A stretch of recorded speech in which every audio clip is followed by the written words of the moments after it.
हर चीज हमारी पूरी लाइफ, पूरा एग्जिस्टेंस ही एनर्जी पे बेस्ड है। तो भले ही वो हम एक्सप्रेस ना कर पाए पर हम फील तो करते ही हैं उन चीजों को। जिस सिस्टम का, जिस मिल्की वे का हम पार्ट हैं, या हम अपने प्लैनेट की बात कर लें, अगर अर्थ की ही बात कर लें, हर एक चीज के आसपास एक एनर्जी होती है। अब कुछ इंस्ट्रूमेंट्स ऐसे आ गए हैं, there are some machines, there are certain instruments जिससे किसी की बॉडी का फिजिकल ऑरा स्टडी किया जा सकता है, जो कि फॉर्म ऑफ कलर्स में हमको दिखाई दे। किसकी एनर्जी का जो फीलिंग है वो सही है या गलत है, वो आप कैसे जस्टिफाई करोगे? कि मुझे तो ये जगह पे यही रूम में मुझे अच्छा लगता है कि उसकी भी एनर्जी वही वाइब में चल रही हो।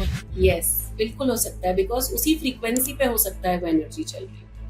और बहुत सारी चीजें होती हैं, कई बार is somewhat linked in an environment.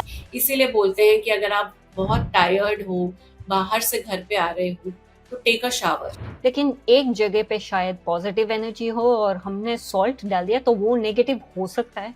तो ही सॉल्ट रखा हुआ किसी स्पेस में वो नेगेटिव एनर्जी को एब्जॉर्ब करने की टेंडेंसी उसकी कम हो सकती है, and instead of acting as a cleanser वो आपके लिए टॉक्सिसिटी का।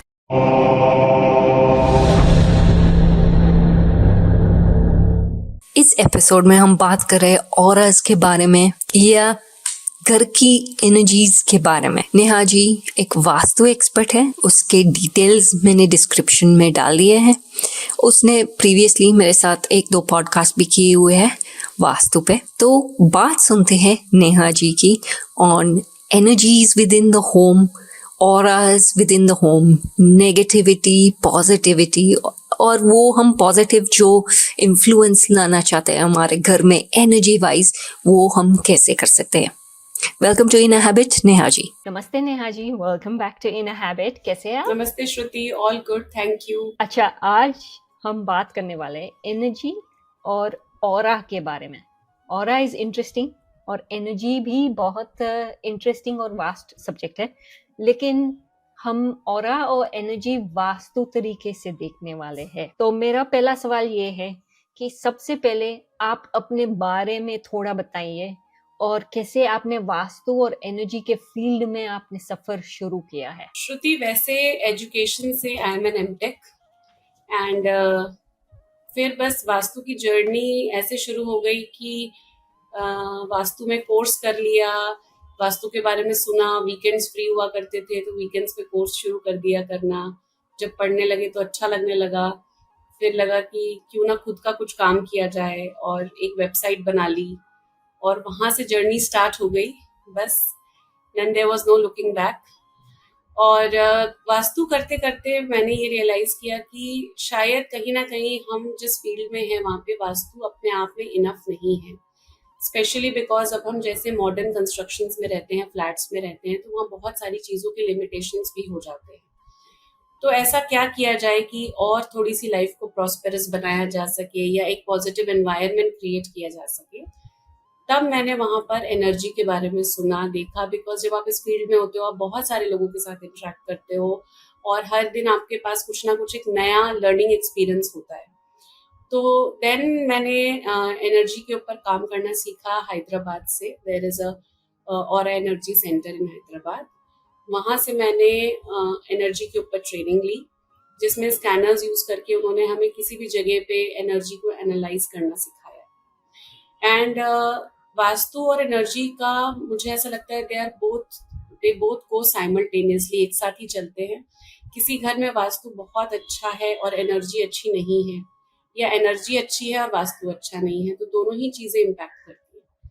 तो मैंने वास्तु के साथ एनर्जी को क्लब करना शुरू कर दिया, एंड मैंने देखा कि जब हम ये करते हैं तो हमें और भी अच्छे रिजल्ट्स मिलते हैं। वेरी गुड टू नो, क्योंकि ज्यादातर क्या होता है कि लोगों को वास्तु तो पता है लेकिन एनर्जीज के बारे में कम पता होता है। And energies is what impacts us more in any space really. जैसे कि हम लोगों के साथ रह रहे तो उसकी एनर्जी या जगह की एनर्जी, सोइल की एनर्जी भी शायद हो सकती है।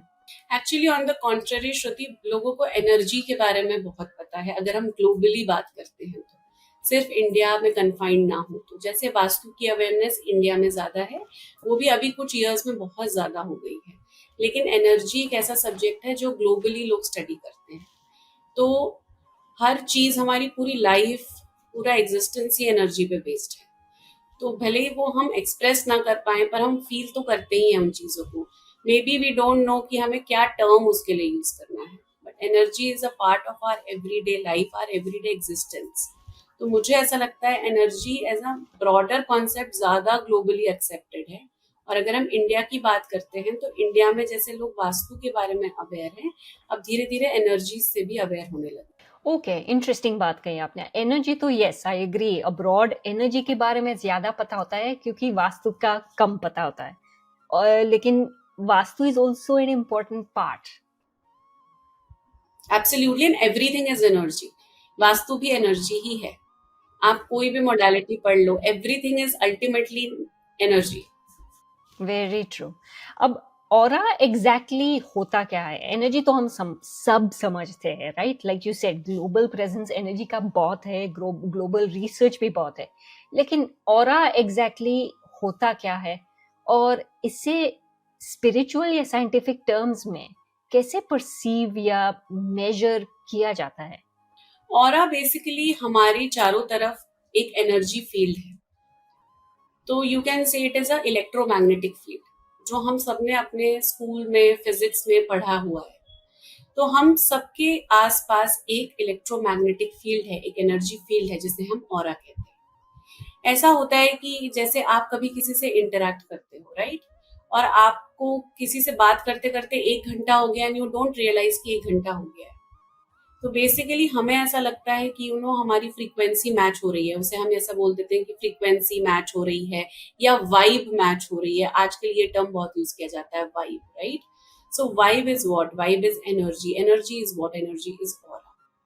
ठीक है? तो ऐसे ही हर एक ऑब्जेक्ट के अराउंड एक एनर्जी फील्ड है। हर एक स्पेस की अपनी एक एनर्जी फील्ड है। इनफैक्ट हमारी पूरी एग्जिस्टेंस का जो आधार है वो एनर्जी ही है।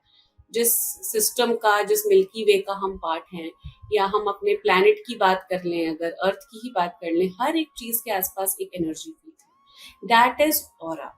अब कुछ इंस्ट्रूमेंट्स ऐसे आ गए हैं, there are some machines, there are certain instruments जिससे किसी की बॉडी का फिजिकल ऑरा स्टडी किया जा सकता है, जो कि फॉर्म ऑफ कलर्स में हमको दिखाई देता है। हमारी बॉडी के चारों तरफ you will see different layers and different colours in different thickness, अलग अलग पैटर्न्स बनते हैं। तो इस तरीके से ऑरा स्टडी किया जा सकता है साइंटिफिकली। ओके?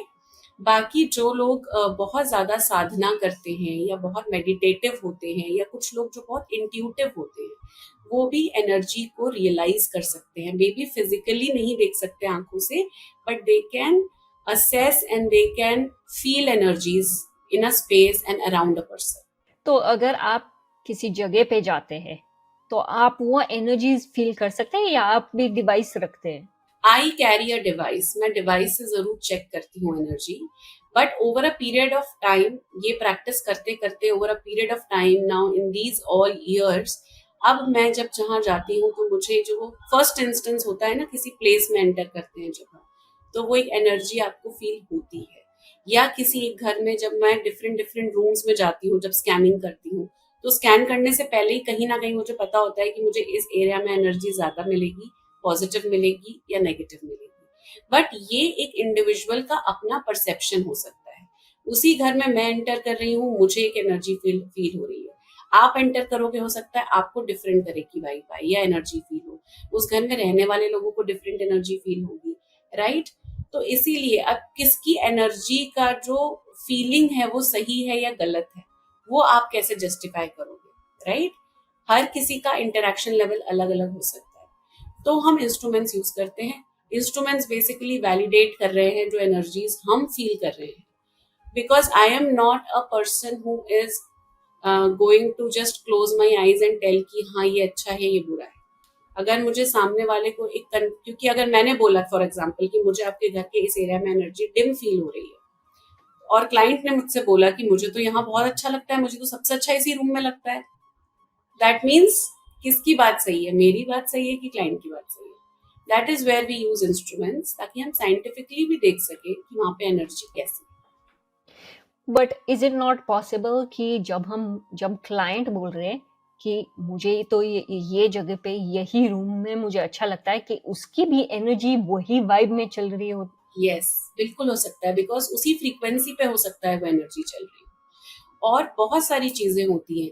कई बार हम अपने रूम से बहुत अटैच्ड हो जाते हैं। अगर घर में हमारा एक स्पेसिफिक रूम है, हम उस रूम से बहुत अटैच हो जाते हैं क्योंकि वो रूम हमें पसंद है, वो हमारी बिलोंगिंग है, वो हमारा स्पेस है। बट कोई बाहर वाला जब उस रूम में आए, जरूरी नहीं है कि उसको भी उस रूम में उसी तरह की एनर्जीज फील हो। क्योंकि मैं उस एनर्जी फील्ड में अलाइन हो चुकी हूँ तो मुझे वो एनर्जीज अच्छी लग रही है। But it is not necessary कि वो एनर्जी फील्ड अच्छी ही है। हो सकता है कि कोई बाहर से आए, उसको वो एनर्जी फील्ड नहीं अच्छी लगे, और हो सकता है कोई बाहर से आए, उसको भी वो एनर्जी फील्ड अच्छी लगे। तो इट ऑल डिपेंड्स कि हम सब किस फ्रीक्वेंसी पे वाइब्रेट कर रहे हैं या हम किस फ्रीक्वेंसी से रेजोनेट कर रहे अंडरस्टूड। अब जब हम वास्तु देखते हैं, उसके मुताबिक हमारे लिविंग स्पेसेस में एनर्जी कैसे मैनिफेस्ट होती है, क्योंकि अभी हम एनर्जी की बात कर रहे हैं और हम बोल रहे हैं कि आप अगर एक रूम में जाते हो तो आपको डिफरेंट फीलिंग आएगी, और कोई किसी और को जो घर में रह रहा है, because they so used to that energy, किसी और फीलिंग आ रही होगी। तो वो एनर्जी एक्चुअली कैसे मैनिफेस्ट होता है? बेसिकली वास्तु में हम डायरेक्शंस पे काम करते हैं, राइट। हमारी 16 मेजर डायरेक्शंस हैं जिन पे हम काम करते हैं। हर एक डायरेक्शन का अपना एक रूलिंग प्लैनेट है, अपनी एक ट्रेट है, and it is all dependent on कि हमारा नेचर में मूवमेंट कैसा हो रहा है। कुछ कोल्ड रीजन्स हैं, कुछ हॉट रीजन्स हैं, बेस्ड ऑन सोलर एनर्जी। ठीक है, इन सब चीजों से डिसाइड होता है कि किसी भी एक जगह की एनर्जी कैसी है, राइट। अब जब हम एक घर में किसी भी डायरेक्शन की बात करते हैं, हर एक डायरेक्शन से एक एलिमेंट अटैच्ड है, हर एक डायरेक्शन से एक टेम्परेचर अटैच्ड है। फॉर एग्जाम्पल, नॉर्थ और नॉर्थ ईस्ट हमेशा ठंडे होते हैं, दे आर ऑलवेज कूल, क्योंकि वहां कभी भी डायरेक्ट सनलाइट नहीं होती है, it's always a reflection that we get. ठीक है, तो इसलिए नॉर्थ और नॉर्थ ईस्ट हमेशा ठंडे होते हैं। साउथ हमेशा गर्म होता है, बिकॉज साउथ में हमें, मैं स्पेशली इंडिया की बात कर रही हूँ, साउथ में हमारी जो रेडिएशंस हैं, दे आर वेरी स्ट्रॉन्ग। तो साउथ हमेशा हमारा ज्यादा हॉट रहता है, करेक्ट। तो इसी तरीके से घर में भी जब हम डायरेक्शंस देखते हैं on the movement of sunrise and sunset, तब हम डिसाइड करते हैं कि कोल्ड और हॉट रीजन्स कैसे हैं, और उस तरीके से घर में एनर्जी फ्लो भी बनता है। सिमिलरली, ये तो हो गई cosmic energy. Then there is a earth energy also, जिसे हम जियोपैथिक एनर्जी भी बोलते हैं, कि अर्थ से जो रेडिएशंस हमारे स्पेस में आ रहे हैं, वो भी हमारे घर के चारों तरफ या हमारी स्पेस के चारों तरफ कुछ एनर्जी फैक्टर इम्पैक्ट कर रहे हैं। थर्ड इज हम जितने लोग उस घर में रह रहे हैं। ठीक है, हर किसी का अपना एक ऑरा है जो घर के ऑरा से इंटरैक्ट हो रहा है, करेक्ट। तो वो aura on a regular basis, it is very, I would say it's not in a constant phase, वो लगातार चेंज हो रहा है वो ऑरा, करेक्ट। तो कॉस्मिक एनर्जी हो गई, जियोपैथिक एनर्जी हो गई, एक इंडिविजुअल की अपनी एनर्जी फील्ड हो गई। ये सारी एनर्जी फील्ड्स मिलके आपके घर के ऑरा को डिसाइड कर रही हैं। प्लस घर का वास्तु कैसा है, घर में वास्तु में हमने वास्तु के हिसाब से हमने किस जगह पे क्या रखा हुआ है, कौन से कलर्स यूज करे हुए हैं, हमारे घर में कौन सी दिशा कटी हुई है, कौन सी दिशा बढ़ी हुई है, तो कौन सा एनर्जी एलिमेंट मेरे घर में वीक है या स्ट्रॉन्ग है। इतने सारे फैक्टर्स मिलके मेरी घर की एनर्जी, ओपन ओपन एरियाज यानी वेंटिलेशन, मेरे घर में कैसा वेंटिलेशन है, एयर का मूवमेंट कैसा है, लाइट आती है कि नहीं आती है। So there are so many factors that decide the energy of a place, right. तो वास्तु का इसमें यही रोल आता है कि वास्तु आपको सही एक्टिविटी को सही डायरेक्शन में करना सिखाता है, सो दैट आप नेचर के साथ अलाइनमेंट में काम कर रहे हो, नेचुरल एनर्जीज के अलाइनमेंट में काम कर रहे हो, आप सही कलर्स का यूज कर रहे हो सही जोन में, and that is how you are including nature in your day to day activity in your house. That is how we are trying to create a harmonious living, a proper energy field in a house through Vastu. सो आप बोल रहे हैं कि जो energy जो घर में और a persons aura is somewhat linked in an environment. Yes, definitely. इसीलिए बोलते हैं कि अगर आप बहुत टायर्ड हो, बाहर से घर पे आ रहे हो, तो टेक अ शावर। उससे क्या होता है आपका, एक तो ये है कि हम इसको एसोसिएट करते हैं कि भाई बहुत गर्मी से आ रहे हैं, चलो नहा लेते हैं, right. But it is also associated कि हमारा ऑरा क्लेंस हो रहा है। सुबह से शाम तक जब हम बाहर काम पे निकलते हैं, हम बहुत सारे लोगों के साथ इंटरेक्ट करते हैं, बहुत सारी एनर्जी फील्ड्स के साथ इंटरेक्ट करते हैं। किसी के साथ हैंडशेक कर रहे हैं, किसी के साथ खाना शेयर कर रहे हैं, किसी के साथ बातें शेयर कर रहे हैं, किसी के साथ स्पेस शेयर कर रहे हैं, तो you are continuously interacting with someone's aura. तो मेरी एनर्जी फील्ड पूरे दिन में इतने सारे लोगों के साथ इंटरेक्ट करके वो अपलिफ्ट भी हो सकती है, वो लेथार्जिक भी बन सकती है। तो इसीलिए इट इज इम्पोर्टेंट कि जब हम बाहर से आते हैं तो हम बोलते हैं टेक अ शावर, बिकॉज वो आपके ऑरा को क्लेंस करता है। दैट इज हाउ, अगर एक घर में 4 लोग हैं, आप सोचिए चारों कितने अलग अलग एनर्जी फील्ड को लेकर आएंगे। इसको हम मूड से एसोसिएट कर लेते हैं कि किसी का मूड अच्छा हो जाता है, किसी का खराब। पर आप देखो घर में किसी भी एक व्यक्ति का भी मूड अगर खराब है तो पूरे घर का ऑरा कैसा हो जाता है।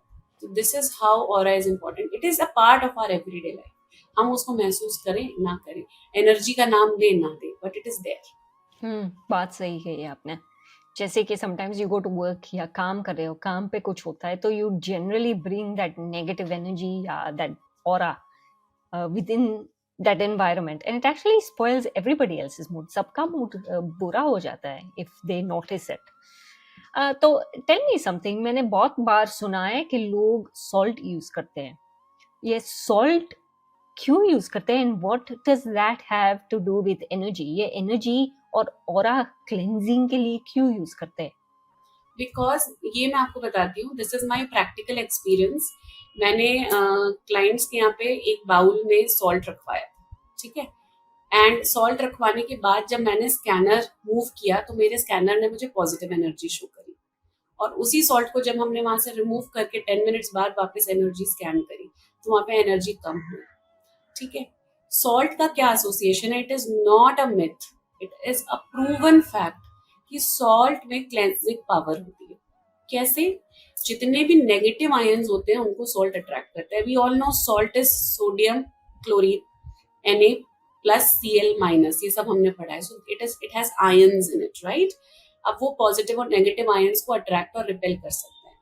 तो सिमिलरली हमारे एनवायरनमेंट में जो नेगेटिव आयंस हैं वो उसको एब्जॉर्ब करता है, इसलिए वो हमारे जो आसपास का एनवायरनमेंट है उसको क्लेंस करने का काम करता है।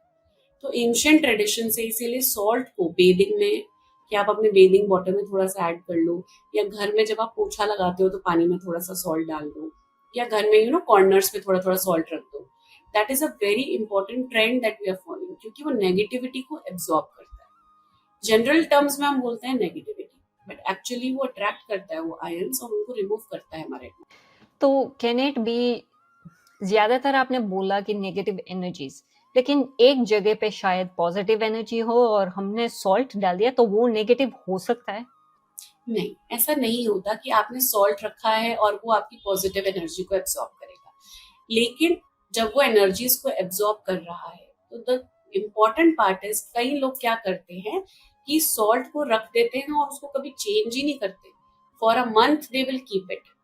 इन that case we have to remember कि हर एक चीज की एब्जॉर्बिंग कैपेसिटी होती है। जब उस कैपेसिटी के ऊपर आप उसको ओवरलोड कर दोगे तो वो एब्जॉर्ब नहीं कर पाएगा चीजों, right. Sometimes it can give you back जो उसने एब्जॉर्ब किया है। तो तब उस केस में क्या हो सकता है कि वही सॉल्ट रखा हुआ किसी स्पेस में वो नेगेटिव एनर्जी को एब्जॉर्ब करने की टेंडेंसी उसकी कम हो सकती है, and instead of acting as a cleanser वो आपके लिए टॉक्सिसिटी का मोड बन जाएगा। That will definitely happen. See, because when the salt exists, वो free ions के form में exist नहीं कर रहा है. It's a compound. So obviously जब वो nature में, environment में, air में molecules के साथ interact करता है, कोई oxidize करता है उसको, जब free radical, this is all chemistry, free radical generate हो गया तो किसी ने उसने positive negative को attract किया, repel किया। बट इन जनरल हमें ये समझना है कि कोई भी चीज जब ओपन एयर में रहती है, इस तरह की चीज जो ऑक्सीडाइज हो सकती है, तो वो चीज फ्री रेडिकल फॉर्म में आ सकती है और वो दूसरे आयंस के साथ इंटरेक्ट कर सकती है। Salt is such a compound. तो हाउ ऑफन आपको हर वीक सॉल्ट चेंज करना चाहिए, हर दिन? यस, 7 to 10 डेज में आपको सॉल्ट चेंज करना चाहिए। Okay, very interesting. अब क्या वास्तु करेक्शन से किसी व्यक्ति की ऑरा या ओवरऑल वेलबीइंग में सुधार हो सकता है? क्योंकि अगर कोई नेगेटिव एनर्जीज है तो जनरली डिप्रेशन होता है, मेंटल इम्पैक्ट्स भी होते हैं, मेंटल हेल्थ के इम्पैक्ट्स। तो वास्तु करेक्शन और एनर्जी हम जो करेक्ट कर रहे हैं या ऑराज जो हम करेक्ट करें उसमें सुधार लाता है, वो सुधार लाता है? यस डेफिनेटली, क्योंकि vastu it is not just about directions. Vastu में जैसे मैंने आपको बताया कि हम जैसे बेड का प्लेसमेंट है कि आपको सोना किस दिशा में है, हर एक चीज हमारी लाइफ में हमारे मूड से एसोसिएटेड है, करेक्ट? हमारी फिजिकल हेल्थ हमारे मूड से एसोसिएटेड है, हमारी मेंटल हेल्थ हमारे मूड से एसोसिएटेड है। अब अगर मेरी स्लीपिंग ही डायरेक्शन गलत हो गई तो मैं सो ही नहीं पा रही हूँ ठीक से, मैं सुबह उठ के फ्रेश नहीं हूँ, तो मैं इरिटेबल रहूंगी दिन भर। बट अगर मैंने अपनी स्लीपिंग पोजीशन करेक्ट कर ली, उससे अगर मेरा स्लीप पैटर्न इंप्रूव हो गया, तो मेरे मूड में ऑटोमेटिकली एक चेंज आ जाएगा। Vastu will help you in telling you the right sleeping direction. अगर मैंने कमरे में ऐसे कलर्स कर रखे हैं जो बहुत ज्यादा डार्क है और वो मेरी एनर्जी को एब्जॉर्ब कर रहे हैं, we all know black absorbs energy, right? Dark colours absorb energy. अगर मैंने अपने रूम में बहुत ज्यादा डार्क कलर्स कर दिए तो वो एनर्जी को एब्जॉर्ब कर रहा है, वो मुझे लेथार्जिक बना देगा। हो सकता है कि मेरा कुछ काम करने का ही मन ना करे। अब इसी रूम में अगर मैंने थोड़ा कलर चेंज कर दिया, मैं थोड़े से वाइब्रेंट कलर्स या सॉफ्ट शेड्स ले आई, तो ऑटोमेटिकली मेरा मूड चेंज हो जाएगा, क्योंकि मैंने अपनी एनर्जी चेंज कर दी बाय चेंजिंग कलर। यहाँ पे वास्तु हेल्प्स यू। देन मैं किसी जोन में बैठ के काम करती हूँ, मेरा वहां से काम में प्रोडक्टिविटी बहुत कम हो गई है, प्रोडक्टिविटी अच्छी नहीं है, तो काम में फ्रस्ट्रेशन आ रही है, उसकी वजह से मेरा मूड खराब हो रहा है। For example, if I choose the right place to sit and work, where at least I can concentrate, जहां बैठ के मुझे काम करने में मन लगे, जहां मैं कॉन्सेंट्रेट कर पा रही हूँ, तो मैं एटलीस्ट प्रोडक्टिव तो हो जाऊंगी थोड़ी सी। It will bring me some personal satisfaction. It is going to affect my aura, it is going to affect my energy, it is going to affect my mood. Vastu will tell you what is the right direction to sit and work, right? अब अगर मेरे घर में जो positive energies है nature से जो आ रही हैं, वो सारी दिशाएं बंद हैं और मेरे घर में सॉफ्ट एनर्जीज आ ही नहीं रही है, अच्छी एनर्जीज एंटर ही नहीं कर रही हैं, तो मेरे घर में वो पॉजिटिव एनर्जी फ्लो जनरेट कैसे होगा?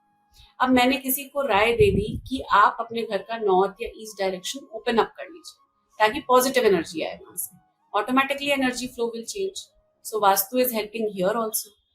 तो वास्तु सिर्फ एक चीज में नहीं, there are so many factors. Vastu is a part of our lifestyle. जब हम उसे अपने लाइफस्टाइल में अडॉप्ट कर लेते हैं, not as a superstition but as a science which is helping you to create a prosperous living, तब आप देखोगे कि आपके एनवायरनमेंट में इतने चेंजेस हो जाएंगे जो आपके फिजिकल बिहेवियर, आपके मेंटल बिहेवियर पे बहुत इम्पैक्ट करें। अच्छा, आपने कलर्स मेंशन किया है अभी, तो कलर्स की थोड़ी बात कर लेते हैं। रेड तो जाने जाता है अग्रेसिवनेस, और dark colours black absorbs energy, white reflects it.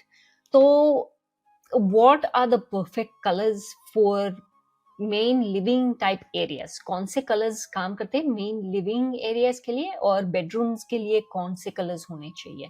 तो ये सेपरेट होता है ना, क्योंकि अगर आप देखते हैं जो मेन एरियाज होते हैं वहां पे गेस्ट्स आते हैं, और जो प्राइवेट एरियाज होते हैं जैसे कि बेडरूम्स एंड स्टफ, वो हमारा सॉर्ट ऑफ काम जोन होना चाहिए। राइट।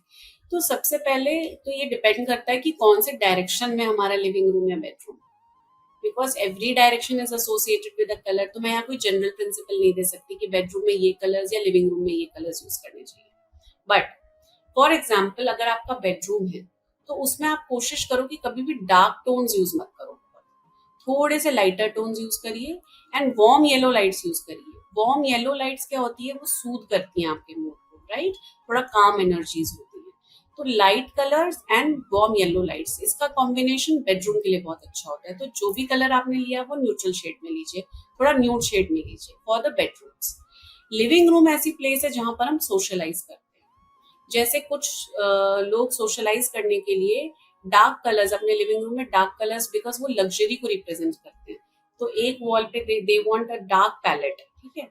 ऐसे कॉमन एरियाज में आपके पास बड़ी स्पेसेस हैं जहां पर, वहां पर आप एक वॉल को डार्क हाईलाइट कर सकते हो, प्रोवाइडेड कि वो उस डायरेक्शन का कॉम्प्लीमेंट्री कलर होना चाहिए। You can not go with an anti colour, that is the important thing. But mostly use pastel shades, nude shades and neutral colours like white, cream, थोड़ा सा बेज कलर, इस तरह के colours आप bedrooms में use कर सकते हम क्या सैंड कलर यूज कर सकते हैं? ब्लैक तो यूज नहीं कर सकते, सैंड इज वेरी अर्थी कलर। हैं। Sand you can use, and especially if your bedroom is in the west direction or the southwest direction, मतलब पश्चिम या नैऋत्य में अगर आपका बेडरूम है तब आप यूज कर सकते हो सैंड। Okay, very interesting. अच्छा, मेरा एक्चुअली एक बेडरूम मैंने सैंड कलर, पूरा डोंकी कलर बोलते हैं उसको, एक्चुअली डोंकी कलर है। कलर का नाम डोंकी है लेकिन डोंकी जैसा दिखता नहीं है, लेकिन बहुत ब्राउन है, ब्राउनिश है। और उसमें मुझे लग रहा है कि it was very calm, it is very, you know, it's nice, it feels like I am connected to earth. Yes, so every person is connected to an element. हर एक इंसान का एक एलिमेंट होता है, कोई वाटर एलिमेंट होगा, कोई एयर एलिमेंट होगा, कोई अर्थ एलिमेंट होगा। अर्थ एलिमेंट जनरली जो लोग अर्थ एलिमेंट के होते हैं वो आप उनकी पर्सनैलिटी से ही समझ जाओगे, बहुत ग्राउंडेड होते हैं, बहुत काम होते हैं और हर एक डिसीजन को बहुत सोच समझ के लेते हैं, बहुत इम्पल्सिव नहीं होते, रिएक्टिव भी नहीं होते। तो ऐसे लोग जनरली अर्थ एलिमेंट वाले लोग होते हैं। और अगर आप अर्थ एलिमेंट के हो और if you are surrounded with earth element, तो if you are surrounded with brown colour, तो वो आपको बहुत काम एंड कंपोज रखेगा बिकॉज वो आपके एलिमेंट से मैच होगा। अच्छा, मेरे पास एक क्वेश्चन है, हाउ डज वन डिटरमिन कि कौन सा एलिमेंट उनसे लिंक्ड है? जैसे कि आपने बोला each person is either water, is either earth, तो किसी को कैसे पता चलेगा? It's a very good question. तो सबसे पहले अगर मैं वाटर की बात करती हूँ, वाटर एलिमेंट, तो वाटर की प्रॉपर्टी क्या होती है? Generally water is peace and calm. हम वाटर को शांति से एसोसिएट करते हैं। Water can be aggressive too, जैसे टाइड्स, हाई टाइड्स या स्टॉर्म्स में, बट जो नेचुरल टेंडेंसी है पानी की वो काम रहने की है, करेक्ट? वो अर्थक्वेक आ रहा है उसकी वजह से अगर टाइड सॉरी वेव्स आ गई ज्यादा या because of full moon high tides हो गई, दैट्स अनदर थिंग। बट पानी की जो जनरल प्रॉपर्टी है अपनी, वो काम रहने की है और चलते रहने की है, बहते रहने की है, आगे बढ़ते रहने की है। तो किसी की भी पर्सनैलिटी आपको ऐसी दिखे जो जिंदगी में आगे बढ़ता है हर ऑब्स्टेकल को क्रॉस करके, बहुत ही माइंडफुलनेस के साथ और जनरली शांत रहता है। दूसरा, पानी की प्रॉपर्टी क्या है? जिस कंटेनर में डालो वो उसी का शेप ले लेता है। तो वाटर वाले लोग बहुत एडजस्टिंग नेचर के होते हैं, राइट? तो ये प्रॉपर्टीज अगर किसी के अंदर हैं तो that means that person is related to water element. या अगर आपको कोई बोले कि मुझे पानी के पास रहना बहुत पसंद है, या मैं सी फेसिंग घर लेना चाहता हूँ, या पानी को देख के मुझे बहुत सुकून महसूस होता है, that person is associated with water element. ठीक है? अब कोई अगर बहुत पैशनेट है, हमेशा एक्टिव, ऑन द गो, ये करेंगे वो करेंगे ऐसा करेंगे, full of ideas, full of creativity, पूरे टाइम फुल ऑफ एनर्जी, ऐसे लोग जनरली फायर को रिप्रेजेंट करते हैं। ठीक है? Because fire is a sign of passion and energy. तो ये बहुत जो पैशनेट लोग होते हैं वो फायर एलिमेंट होते हैं। और फायर एलिमेंट के लोग अग्रेसिव भी हो सकते हैं because it is fire, so they can be aggressive too. या जिनके अंदर बहुत अच्छी लीडरशिप क्वालिटीज होती हैं, ठीक है, जो बहुत पैशनेट है, अग्रेसिवली पॉजिटिव अग्रेशन है जिनके अंदर, वो भी फायर को रिप्रेजेंट कर सकते हैं। And a person can be a combination of two elements also. ऐसा नहीं है कि हर एक इंसान का एक ही एलिमेंट होगा। A person can be a combination of two elements. Okay, तो वो फायर एलिमेंट हो गया। अर्थ का मैंने आपको बताया था, ग्राउंडेड रहते हैं, बहुत डिसीजन मेकर्स बहुत अच्छे होते हैं, very calm, very composed, very, मतलब सब पता है कि क्या करना है। वैसे जो लोग होते हैं वो जनरली और सबको जोड़ के रखने का काम करते हैं। जैसे कई बार फैमिली में एक मेंबर होगा ना जो सबको एक करके रखता है, जो कोई भी सेलिब्रेशन होगा सबको बुलाएगा, जो सबसे बात करेगा, जो पूरे परिवार को बांध के रखता है, वो अर्थ एलिमेंट होता है। ठीक है? Then air element. Air element वाले लोग कैसे होते हैं? बहुत इम्पल्सिव, बहुत एंशियस, बोलेंगे भी ना तो जल्दी जल्दी बोलेंगे। ठीक है? या कुछ काम करेंगे ना तो उनका कभी हाथ कांपेगा या फेशियल एक्सप्रेशंस चेंज हो जाएंगे, बहुत इम्पल्सिव होंगे, बहुत जल्दी से रिएक्ट कर जाएंगे। वो होते हैं एयर एलिमेंट, क्योंकि चंचल होती है हवा। तो air is associated with movement. तो इस तरीके से आप अपनी पर्सनैलिटी से आप अपना एलिमेंट डिटरमिन कर सकते हैं। वाओ, मुझे ये भी नहीं पता, लाइक इट्स सो इंटरेस्टिंग। ये सब हम बात कर रहे हैं कि हमारा कनेक्शन हम कैसे ढूंढ पा सकते हैं या ढूंढ सकते हैं यूजिंग दीज एलिमेंट्स।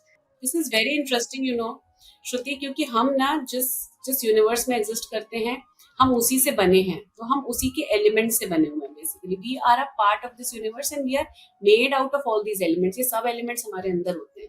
कोई एलिमेंट डोमिनेंट होता है, कोई एलिमेंट थोड़ा सा सप्रेसिव होता है। है, but we are all composed of this. हमारी बॉडी भी इन्हीं सारे एलिमेंट्स से बनी हुई है।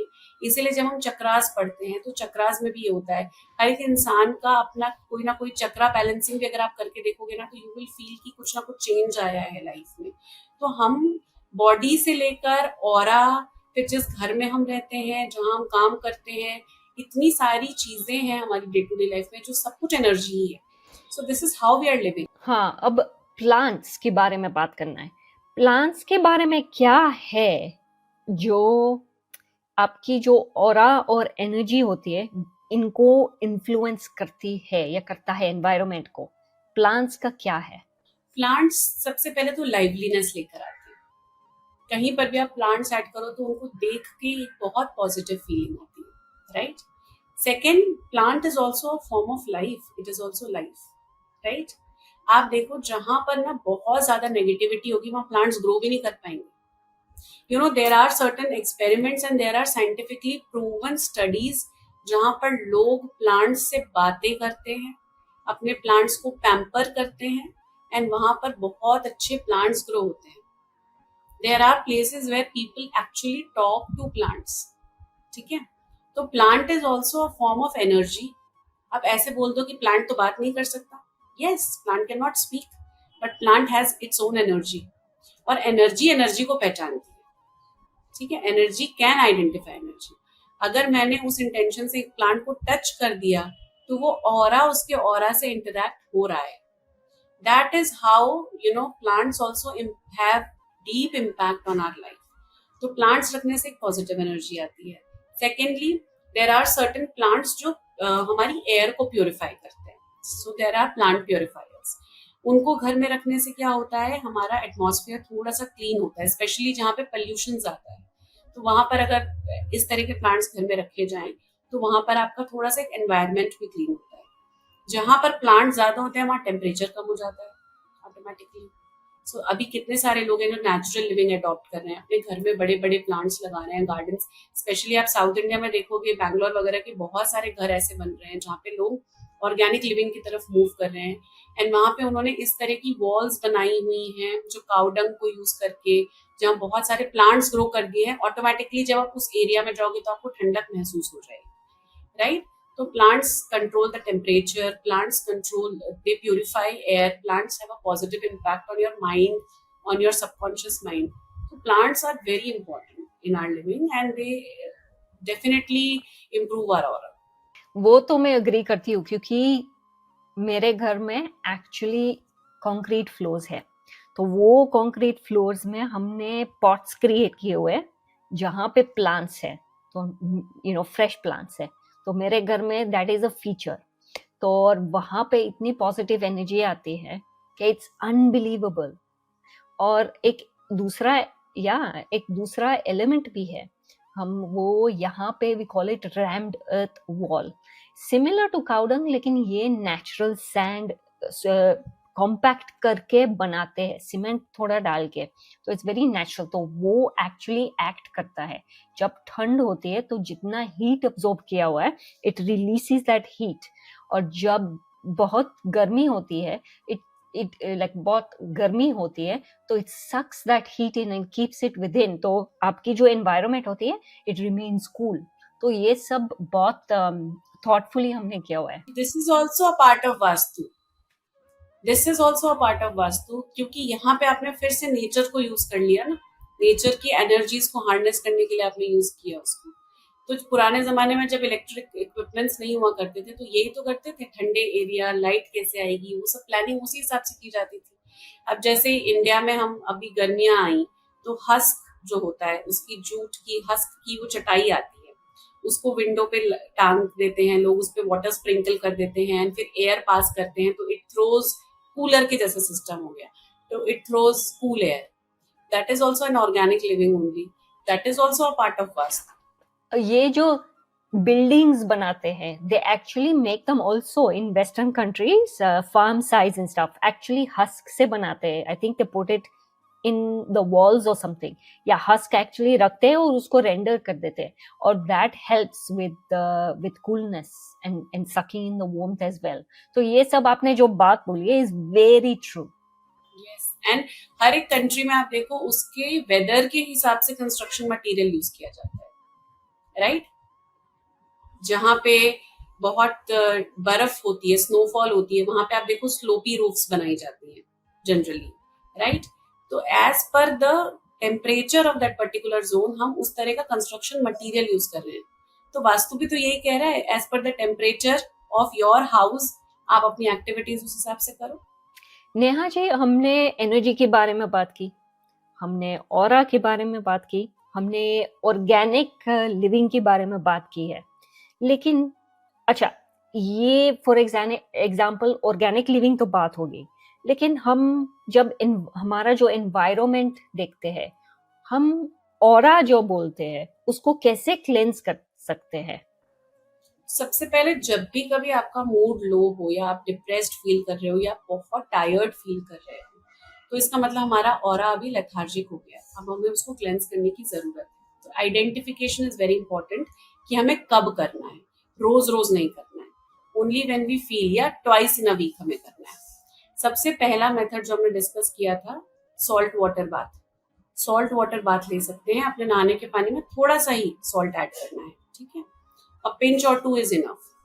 दूसरा, बेड टाइम, सोने से पहले आप एक बकेट में थोड़ा सा ल्यूकवार्म वाटर लीजिए और उसमें थोड़ा सा सॉल्ट ऐड कर दीजिए, and you put your feet in that for 10-15 minutes, and after that you sleep. आप देखोगे कि आपको बहुत अच्छी नींद आएगी। तो इस तरह से सॉल्ट को यूज कर सकते हैं हम अपनी ऑरा क्लेंजिंग करने के लिए। देन सेकेंड मेथड इज, जिसे हम इंडिया में नजर उतारना बोलते हैं। जो नजर उतारने की टेक्निक है वो ऑरा क्लेंजिंग ही एक्चुअली। तो आपके उसके बहुत सारे मेथड्स होते हैं। You can take kapoor, okay? कपूर में थोड़ा सा सॉल्ट एंड कपूर आप अपने हैंड में लेके you can circle it around yourself 7 times and then just burn it. That is also method of aura cleansing. तो जो ये हमारे ट्रेडिशनल, हमारी दादी, नानी, मम्मी सब करते हुए चले आ रहे हैं, that is nothing but aura cleansing, which is very very scientific, okay? And then आप अपना ऑरा क्लेंस करने के लिए बोलते हैं, जैसे बारिश होती है तो बारिश में भीग जाओ जाके। If it is raining, just go and get drenched. You will feel very good. That is also a part of aura cleansing. Meditation, very very important. Meditation cleanses your aura. अगर आप सो के उठने के 10-15 मिनट बाद and सोने से पहले 10-15 minute meditate कर लो, then your aura will get cleansed, ठीक है? Then get ready. मतलब कभी अगर घर में जैसे आप देखो कि आप सुबह से शाम तक कुछ करने का मन नहीं हो रहा है, get ready, take a shower, wear good clothes, apply some perfume and step out. Your aura will be better because it will come into movement. वो stagnant energy जो आपने दिन भर collect कर ली है ना, वो आपकी stagnant energy release हो जाएगी. That is a very good way of cleansing your aura. Journaling. Journaling is also a very good method for aura cleansing, जहाँ पे आप अपने thoughts जो आप किसी से share नहीं कर सकते, या अगर share कर भी रहे हो तो भी, if you are writing down your thoughts every day, that is also a part of aura cleansing. So these are some methods. Thank you so much Neha ji कि आपने ये टॉपिक जो है एक्चुअली आपने चुना था और फिर we have got into this conversation, क्योंकि इसमें लोगों को बहुत कुछ अंडरस्टैंड करना चाहिए एनर्जी के बारे में and how it actually functions in an environment, और हम क्लेंस कैसे कर सकते हैं। So thank you so much for choosing this wonderful and beautiful topic to speak about.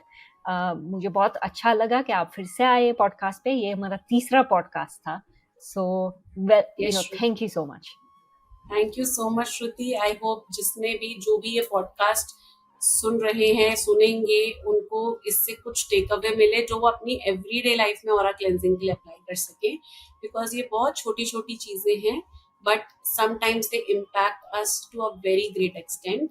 And एक बहुत आजकल जितना स्ट्रेसफुल लाइफ में सब आ गए हैं, आई थिंक एक regular aura cleansing, identifying aura is very very important.